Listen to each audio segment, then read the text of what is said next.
tentar encontrar a metade da laranja é o caminho da encrenca, porque não vai dar certo.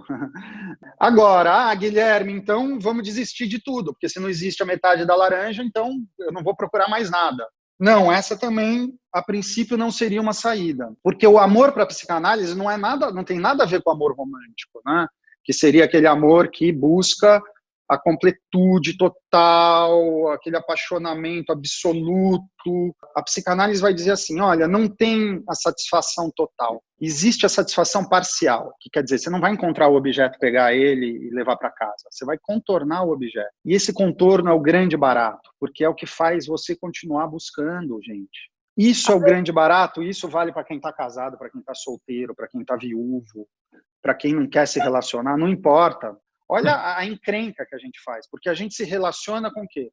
Com o nosso ideal projetado no outro. Eu só pego o coleguinha, pego ele lá, é claro que ele vai cumprir alguns requisitos da minha fantasia, mas eu vou escolher e vou projetar o meu ideal no outro e vou ser amado por esse ideal. Olha que barato.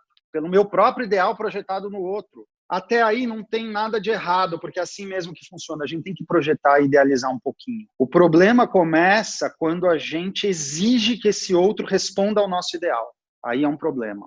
Quanto eu estou projetando, mas eu sei que eu estou projetando, no final de análise, talvez você se dê conta disso, né? Olha, eu sei que eu estou projetando, eu não vou parar de projetar, porque a única maneira de eu me apaixonar por alguém, mais ou menos, é projetando alguma coisa, mas eu não vou mais exigir que o outro responda o meu ideal, porque senão, entre outras coisas, eu estaria me relacionando comigo mesmo o tempo todo, né? E não é esse o barato. O processo de apaixonamento é um equívoco, porque você está projetando algo do seu ideal no outro, exigindo aquilo como resposta. Mas é um equívoco necessário, porque não tem outro jeito.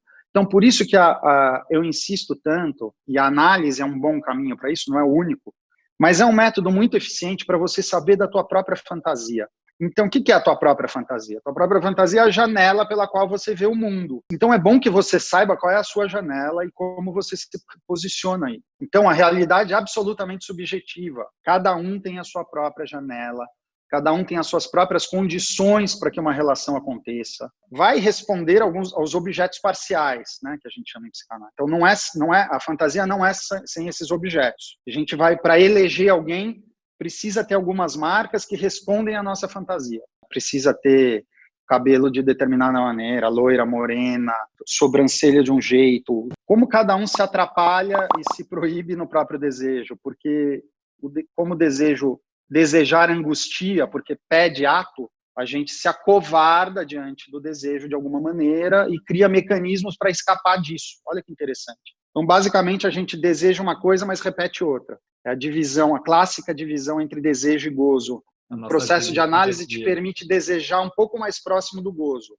Mais próximo não significa superposto, um pouco mais próximo. E a histeria e a neurose obsessiva são grandes estilos de defesa contra o desejo. O neurótico obsessivo faz o seguinte: ele quer que o outro pare de desejar. Ele toma o desejo do outro como uma demanda a ser respondida, quase como um trabalho. Então, o que ele quer? Ele quer que o outro pare de encher o saco dele. O ideal do neurótico obsessivo é esse: é ficar numa cama de hospital, basicamente, ou dentro de casa, sem sair de casa, e que o outro pare de desejar. Porque o outro muito desejante convocaria o neurótico, entre outras coisas, a ter que responder aquele desejo. E aí vira o inferno da relação entre histérica e neurótico obsessivo, né? Porque a histérica é aquela que... Eu estou pondo no feminino e masculino, mas não é bem assim que a banda toca, porque pode ser trocado aí homem, mulher, enfim. Eu já disse isso aqui. A histeria hoje é um adjetivo pejorativo feminino, e não deveria ser. Aliás, eu escuto a histeria muito mais presente nos homens hoje e grande parte das mulheres neuróticas obsessivas, então a coisa não funciona tão assim. Mas, se a gente for fazer uma caricatura, a histérica é aquela que convoca pela falta o tempo todo. Você não é o suficiente. Você não me ama, você não é o suficiente, né? Ela consegue fazer isso, né? Ou no sexo, ou convocando o neurótico o tempo todo pela falta. Você é impotente, você é incompetente, e ela acredita piamente, mas ela não faz isso de propósito, vamos dizer assim, né? Ela realmente acredita que vai existir o pai potente, né? Aquele que dá tudo que você não me dá. Tem uma coisa curiosa na histeria que assim, a impotência está sempre no outro, nunca em mim mesmo. O que coloca a histérica numa posição absolutamente fálica. O excesso de possibilidades deixa as pessoas mais angustiadas do que nunca. Gente, isso não é novo. A angústia se dá no excesso de possibilidades. E nós neuróticos, partimos da premissa, da falsa premissa de que esse não serve, mas eu vou encontrar um outro que serve. Não é que você vai encontrar outro que serve. Pode ser que você não sirva na tua fantasia. E é por isso que é tão importante você saber o que te causa, né, como fantasia. Qual é a tua frase da fantasia? Dá para chegar numa frase. A gente vai dar com os burros na água. O amor, ele não se sustenta por... É o nosso próprio narcisismo, né, em jogo. É o nosso próprio narcisismo, porque a base do amor é narcísica. O que a gente ama? A gente ama o que a gente supõe que falta em nós e que o outro tem. Esse é o processo do apaixonamento. O outro tem aquilo que falta em mim. Mas você percebe como no blá blá blá, na semântica discursiva, parece que é altruísmo, né? O amor. Não. O referente sou eu mesmo, gente. É uma operação que tem como base o narcisismo. E não tem nada de errado com isso, né? Hoje em dia, narcisismo virou palavrão. Ele é muito narcísico, ela é muito narcísica, minha mãe é narcísica. Gente, todo mundo porque é a base da constituição humana. Então, é o tempo inteiro essa dialética da diferença e do idêntico a si mesmo. Em algum momento, a gente vai ter que amar. E amar para a psicanálise é só uma invenção, gente, de como se relacionar com o outro. É só isso. O Cazuza percebeu isso. Ele não falava, o nosso amor a gente inventa. E quando acaba, a gente pensa que ele nunca existiu. É exatamente isso, é só uma invenção. Então, o amor para a psicanálise não tem nada a ver com amor romântico.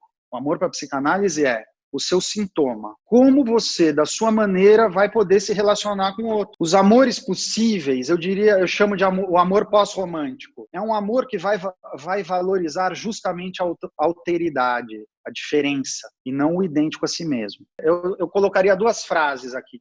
Qual é a frase do amor romântico que é a maior encrenca do mundo? Eu quero que você me faça feliz. Essa é a frase do amor romântico.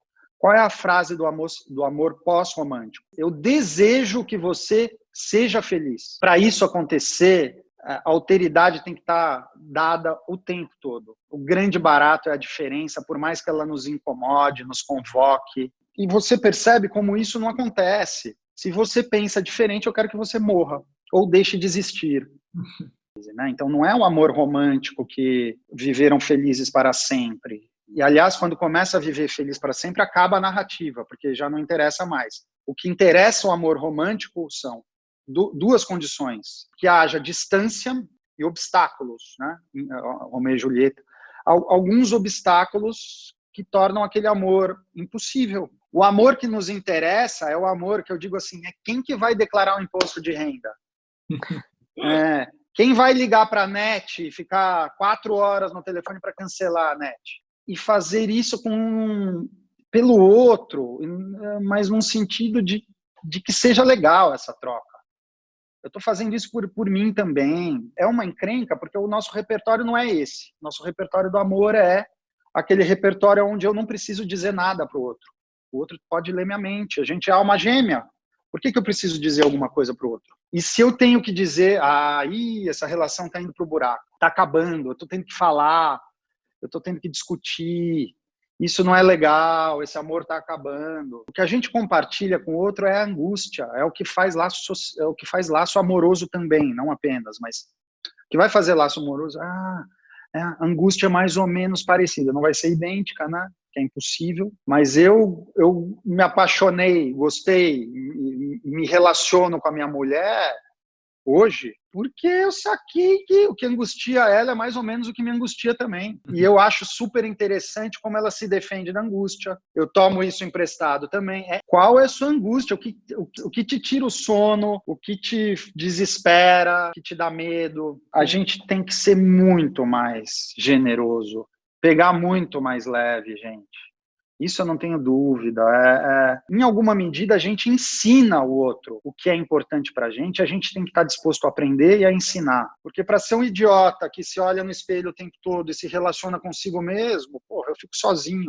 é empobrecedor, a longo prazo é chato, não tem troca nenhuma.